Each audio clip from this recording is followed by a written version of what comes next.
অন্যের জন্য শুভ কামনা করলে এটা ফিরে নিজের দিকে আসে, এটা খেয়াল রাখেন। এটা একটা লাইফ হ্যাকস শেয়ার করতেছি, আজীবন কাজে লাগবে। অন্যের জন্য যেটাই ভালো কামনা করবেন এটা ঘুরে আপনার দিকে আসবে। অনেকে বলে হুজুর ওর জন্য দোয়া করে আমার কি লাভ? নিজের জন্য আল্লাহ আমারে মাফ করে দাও, আল্লাহ আমারে সমৃদ্ধি দাও, আল্লাহ আমার বেতন বাড়াও, আল্লাহ আমার ব্যবসায় বরকত দাও, আল্লাহ আমার ছেলেরা হাফেজ বানাও, আল্লাহ আমার বউ, আল্লাহ আমার মেয়ে, আল্লাহ আমার আমার আমার সব আমার ভালো আপনি চাচ্ছেন নিজের জন্য, অন্যদের জন্যও চান। আল্লাহ আমার সব ভাইদেরকে মাফ করো, আল্লাহ আল্লাহ আমার গোটা মুসলিম উম্মাকে তুমি বরকত দাও, কল্যাণ দাও, নেতৃত্বে আসার তৌফিক দাও, আল্লাহ সবাইকে সুস্বাস্থ্য দাও।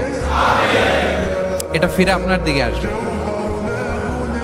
অন্যের জন্য শুভকামনা বহুগুণ বৃদ্ধি হয়ে নিজের দিকে রিটার্ন করে। বিষ্ণু সাল্লাল্লাহু এটাই বলেছেন, মা মিন আবদিন মুসলিমিন ইয়াদউ লিআখিহি বিযাহরিল গায়বি ইল্লা ক্বালা লাহুল মালাকু ওয়া লাকা বিমিসলিন। কেউ যদি তার ভাইয়ের অনুপস্থিতি তার ভাইয়ের জন্য দোয়া করে, ফেরেশতারা ওই দোয়াটা তার জন্য আগে আগে করে। তাহলে অন্যের জন্য শুভকামনা করলে, দোয়া করলে লাভ না লস? ধরেন আমি মোশাররফ ভাইয়ের জন্য দোয়া করলাম যে আল্লাহ মোশাররফ ভাইকে তুমি সুস্থ করে দাও, তখন ফেরেশতারা বলে আল্লাহ যিনি দোয়া করতেছে তার যদি কোনো রোগ বালাই থাকে আগে তারে সুস্থ করে দাও।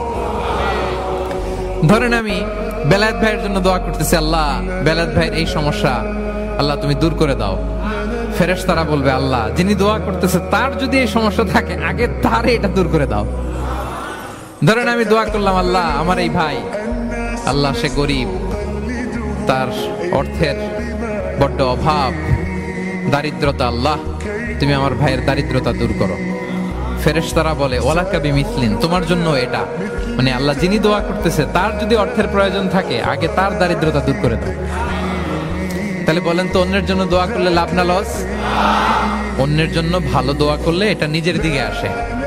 কিসের দিকে আসে?